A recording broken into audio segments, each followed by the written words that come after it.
Hello बच्चों, केवट sir के गणित क्लास में बहुत बहुत स्वागत है। आइए हम आज की इस वीडियो में परिमाप से संबंधित जो इबारती प्रश्न होते हैं उन प्रश्नों को कैसे हल करते हैं इस वीडियो के माध्यम से आप लोगों को मैं बताऊंगा। और वीडियो अच्छा लगे तो लाइक शेयर कमेंट जरूर कीजिएगा और सब्सक्राइब तो ज़रूर कर लीजिए, ताकि आगे जब भी मैं गणित से संबंधित वीडियो डालूँ अपने यूट्यूब पर तो आप लोगों को उसका नोटिफिकेशन के माध्यम से सूचना प्राप्त हो सके। चलिए देरी न करते हुए शुरू करते हैं प्रश्न हल करना। प्रश्न पढ़िए, देखिए लिखा है 300 मीटर लंबाई और 200 मीटर चौड़ाई वाले आयताकार बगीचे के चारों ओर बाल लगाने का व्यय 24 रुपये प्रति मीटर की दर से ज्ञात कीजिए। ठीक, चलिए देखते हैं हम पहले इसमें क्या करना है। कभी भी इस तरह के प्रश्न हल करने हो तो आयताकार लिखा है तो पहले एक आयत का चित्र बना लेना चाहिए। अब आयत का चित्र बनाने के बाद क्या करना है, 300 मीटर लंबाई लिखा है तो लंबाई वाला जो भाग है उसके नीचे 300 मीटर लिख लो, चौड़ाई वाले भाग में 200 मीटर लिख लिए। अब इतना करने के बाद एक चीज और किया जा सकता है। हम जानते हैं कि आयत में आमने सामने एक भुजा क्या होता है, बराबर होता है। तो ये 300 मीटर है, मतलब ये भी 300 मीटर ही होगा, और ये 200 मीटर है, ये भुजा मतलब ये भी 200 मीटर ही होगा। ये अब देखिए प्रश्न कहता है कि जो बाल लगाने का व्यय है 24 रुपये प्रति मीटर।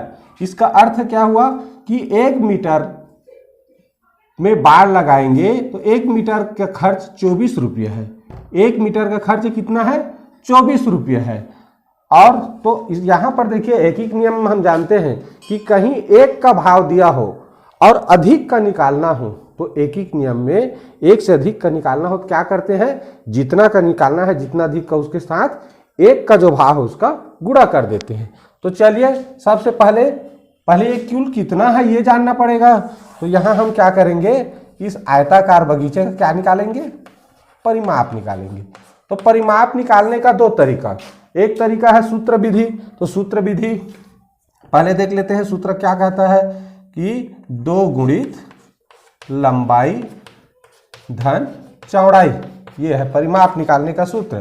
तो 2 गुणित लंबाई कितना है, देखो 300 मीटर, और चौड़ाई कितना है 200। ठीक, अब कैसे करते हैं, पहले कोष्टक हल किया जाता है। तो कोष्टक में 300 और 200 को जोड़ना है। तो इस तरह हो गया 200 300 जोड़ दिए तो 500, और फिर 500 का 2 से गुणा तो कितना हो गया 1000 मीटर। यहाँ मीटर में दिया था लंबाई चौड़ाई, तो हमें परिमाप कितना मिला 1000। तो ये तो हो गया सूत्र विधि। अब देखिए हम बिना सूत्र का प्रयोग किए भी परिमाप ज्ञात कर सकते हैं। परिमाप का मतलब क्या होता है, चारों भुजाओं का माप, चारों भुजाओं का माप। तो हम अगर इस तरह चित्र बना करके रखेंगे तो बिना सूत्र का प्रयोग किए भी हम इसका परिमाप ज्ञात कर सकते हैं। कैसे, देखिए यहाँ से यहाँ 300 और यहाँ से यहाँ 200, तो ये 300 है, ये भी 300 है, तो कितना हो गया 600, और ये 200 है, ये भी 200 है, तो कितना हो गया 400। तो 600 400 जोड़े कितना हो गया 1000 मीटर। ठीक, तो हम बिना सूत्र का प्रयोग किए भी परिमाप निकाल सकते हैं। तो चाहे आप इस तरह निकाल लो जोड़ के, या सूत्र विधि से तुरंत निकाल लो। अब जैसे ही आया तो हम क्या करेंगे, एक ही नियम से फिर बनाते हैं। क्या करेंगे, मान लीजिए एक प्रश्न में क्या लिखा है, 1 मीटर का खर्च कितना है 24 रुपये। 1 मीटर बाड़ा लगाने का खर्च कितना आ रहा है 24 रुपये। तो कितना मीटर में लगाना है 1000 मीटर में। तो 1000 मीटर में 1 से अधिक लगेगा। याद रखना एक ही नियम में जब भी अधिक की बात आती है तो गुणा किया जाता है। एक अधिक की बात आती है तो गुणा किया जाता है। किसके साथ, उस पर पहले से जो है 24 के साथ 1000 का क्या करेंगे, गुणा कर देंगे। कितना हो जाएगा 24,000। अब ये क्या है, रुपया है, तो इस तरह हो जाएगा 24,000 रुपये। तो इस प्रकार हम परिमाप से संबंधित जो इबारती प्रश्न होते हैं उसको आसानी से हल कर सकते हैं। ठीक, तो इस तरह के प्रश्न में हमेशा पहले परिमाप ज्ञात कर लेना चाहिए, और जितना परिमाप जितना भी मिला उसका अगर 1 मीटर का व्यय दिया है 1 मीटर का कितना खर्च होता है 1 मीटर लगाने में वो दिया है, तो परिमाप निकालने के साथ तुरंत उसका गुणा कर देना चाहिए। ठीक, तो ये मैंने लॉन्ग रूप में इसलिए बताया कि पहले हम समझ जाएं। हम अगर नवोदय विद्यालय प्रवेश परीक्षा में बैठे हैं तो वहां सीधा क्या करेंगे, सीधा परिमाप निकाले। परिमाप कितना आया हमारा 1000, कितना आया 1000 लिखेंगे। परिमाप जैसे ही इस तरह यही जोड़कर देख लेंगे, 300 और 200 तो ये हो गया 500।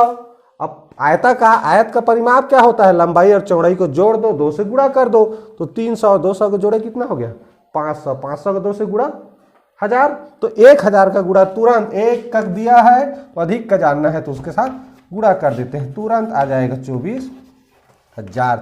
सीधा कौन सा आंसर है, ये डी वाला ऑप्शन हमारा सही है, सीधा उसको गोला लगा देंगे।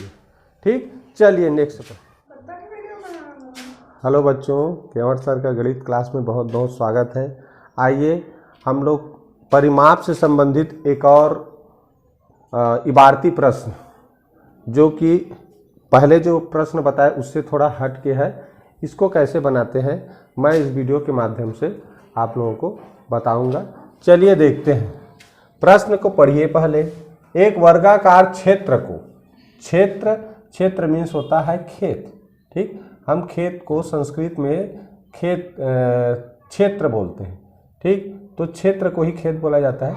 एक वर्गाकार क्षेत्र को 3.20 रुपये प्रति मीटर की दर से घेरने में 208 रुपये खर्च होता है, तो उसकी भुजा है। ठीक, ऑप्शन यहाँ पर दिया हुआ है, 2 ऑप्शन में सही बटा है और 3 ऑप्शन में, और ये चौथा बिना सही बटा वाला है। चलिए देखते हैं, ये है वर्ग। वर्ग का मतलब क्या होता है, जिसकी चारों भुजाएं समान हो, इसको बोलते हैं वर्ग। अब यहाँ पर देखिए हमें परिमाप कुछ नहीं दिया गया है, 2 राशि दिया गया है। एक तो 1 मीटर प्रति, ये 3.20 रुपये प्रति मीटर, माने 1 मीटर का 3.20 रुपये खर्च आता है। इसी दर से वो जो तार है वो लगा रहा है, ठीक है, घेरा कर रहा है, तो ये तो दिया है हमें। अब उसके बाद कुल कितना खर्च आता है ये दिया है कि 208 रुपये में लगाना है।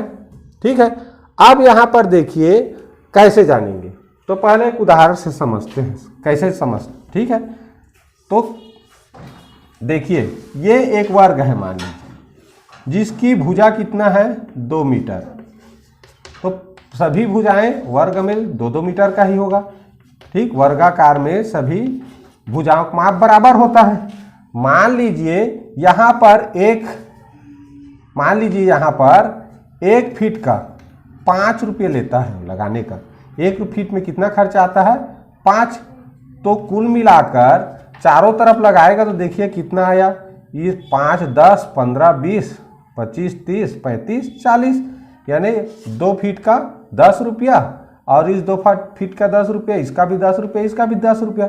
कुल मिला के परिमाप देखिए कितना है 2, 4, 6, 8, तो 8 फीट तो हो गया इसका परिमाप। इसका खर्च कितना आ रहा है 10, 20, 30, 40 रुपये खर्च आ रहा है। 8 फीट क्या है परिमाप है। ठीक है, 8 फीट क्या है परिमाप है। देखो चारों इसको जोड़ दिए और इसका खर्च आ रहा है 40 रुपये, और 1 फीट का कितना लग रहा है 5 रुपये। 1 फीट का 5 रुपये। हम प्रश्न को अब समझें, पूरा लगाने में 40 रुपया आ रहा है और 1 फीट का खर्च है 5 रुपये, तो हमारे पास इस प्रश्न के अनुसार देखें तो हमें पूरा लगाने का खर्च दिया है और 1 फीट का कितना खर्च आएगा वो दिया है। ठीक है, तो देखिए यहाँ पर अगर इनको 40 को 5 से भाग कर दें तो 5 एक कम 5 अट्ठे, तो इस तरह हम जब कुल व्यय को, कुल कितना खर्च आ रहा है उसको 1 फीट में लगाने पर कितना खर्च आता है उससे अगर भाग कर देते हैं तो हमें क्या प्राप्त हो रहा है परिमाप प्राप्त हो रहा है। क्या प्राप्त हो रहा है परिमाप प्राप्त हो रहा है। अगर हम किसी भी वर्ग का अगर परिमाप जान जाते हैं तो उसका भुजा ज्ञात करना फिर बिल्कुल सरल है। ठीक है, तो इसी सिद्धांत से चलिए पहले क्या करेंगे, यहां क्या करेंगे, कुल खर्च कितना है, तो यहां देखते हैं 303 रुपये 20, 3.20 रुपये में कितना, 1 फीट लगता है, कितना 1 फीट लगता है, तो 1 रुपये में कितना लगेगा, तो 1/3.20 लगेगा। 1 फीट में कम लगता है, 3.2 रुपया खर्चा होता है 1 फीट लगाने में, तो 1 रुपया में उससे कम होगा, ठीक है, कभी लगेगा। अब हमको कितने का लगाना है, तो देखिए 208 रुपये का, तो 208 रुपये में कितना लगेगा, तो अधिक लगेगा। तो अधिक के लिए क्या करते हैं, गुणा करते हैं, तो ये हो जाएगा गुणा 208। अब देखिए यहाँ पर, तो ये हो गया, इसका गुणा कर दिए तो 208 और 3.20। अब यहाँ पर क्या आ गया हमारा, यहाँ दशमलव है, तो दशमलव वाली संख्या का भाग देना कठिन हो जाता है, तो पहले दशमलव चिन्ह हटाएंगे। दशमलव चिन्ह हटाने का नियम क्या कहता है, नीचे दशमलव वाली संख्या में दशमलव के बाद 2 अंक है, तो ऊपर भी 0 बढ़ा के 2 0 बढ़ा दो, उसके बाद दशमलव हटा सकते हो। अब दशमलव हट गया, कट गया, 16 दूनी 32, 16 एक कम 16, बचेगा 4, 16 3 48, 16 शून्य, इस तरह मिला हमें 136/2। तो इसको भी कटाते हैं, 2 छक्का 12, बचेगा 1, 2 पंछे 10, तो कितना मिला 65। ये मिल गया हमें 65 फीट दिया है, मीटर दिया है, तो ये हो गया 65 मीटर। 65 मीटर हमारा क्या निकला, परिमाप निकला। अभी हमने यहाँ बताया कि किसी भी वर्गाकार हो या आयताकार हो, उसमें कुल कितना खर्च आ रहा है, उसको अगर 1 मीटर वाले खर्च से भाग दे देते हैं तो उसका परिमाप निकल जाता है। तो इस तरह उसका परिमाप निकल गया। अब परिमाप कितना निकला, 65 मीटर। अब 65 मीटर कितना का है, वर्ग में 4 भुजा होते हैं, तो 4 भुजा का माप कितना है, 65 मीटर। तो एक भुजा का प्रश्न में पूछा है, उसकी भुजा क्या है, तो एक भुजा का क्या होगा, कम होगा। 65, 4 भुजा का 65 मीटर है, 4 भुजा का योग कितना है, 65 है, तो एक भुजा का 65/4 होगा। तो इस तरह हम इसको भाग कर सकते हैं, 4 से, 4 एक कम 4 बचेगा, 4 एक कम 4, कितना बचेगा, 2 बचेगा, उतारेंगे 5, ठीक है, कितना हो गया 25, 4 छक्का 24, क्या बचा 1। अब इसको देखिए 16 सही 1/4, तो एक भुजा का मान कितना हो गया, 16 सही 1/4 मीटर। तो इस तरह से हम इस तरह के इबारती प्रश्न को आसानी से हल कर सकते हैं। ये हमने लंबे तरीका से बनाने के लिए समझाया, ठीक है। आप अगर इसको परीक्षा में बनाएंगे तो कैसे करेंगे, ये मैं बता रहा हूँ इस वीडियो में, ठीक है। तो देखिए कैसे करेंगे। सबसे पहले क्या करेंगे, कुल कितना राशि दिया है, कुल कितना राशि दिया है, यहां मिटाकर आते हैं, बताता हूं स्पष्ट। जब भी 1 फीट 1 मीटर ऐसा का राशि दिया हो और कुल कितना व्यय होता है ये दिया हो, सबसे पहले तुरंत करेंगे, कुल व्यय को लिख देंगे ऊपर 208। 1 फीट का कितना लगा, तो 3.20 रुपये, ये हो गया। पहले ये हल करेंगे तो उससे क्या मिलता है, हमें परिमाप मिलता है। तो इस तरह हल कर लेते हैं। दशमलव हटाने का नियम क्या बताया, दशमलव के बाद जितना अंक हो उतना शून्य ऊपर बढ़ा दो, इस तरह, ठीक है। तो ये हो जाता है हमारा 16 दूनी 16 एक कम, और हो जाता है 16 तिया 16 शून्य, इस तरह 2 छक्का 12 और 2 पंछे 10। तो इस तरह हमें मिलता है 65, क्या हो जाता है, परिमाप मिल जाता है। और जैसे ही हमें एक भुजा का जानना है, ये 4 भुजा, परिमाप क्या होता है, वर्ग का परिमाप माने चारों भुजाओं का माप है। प्रश्न में पूछा है एक भुजा का, तुरंत परिमाप को अगर 4 से भाग करते हैं तो हमें क्या मिल जाता है, परिमाप को 4 से भाग करते हैं तो क्या मिल जाता है, एक भुजा का माप। तो 4 एक कम 4, उतारेंगे 4 छक्का 24, बचेगा शेषफल, तो 16 सही 1/4, 16 सही 1/4 मीटर। ये हो जाएगा इसका आंसर। कौन सा ऑप्शन है? ए। ये हो जाएगा इसका उत्तर।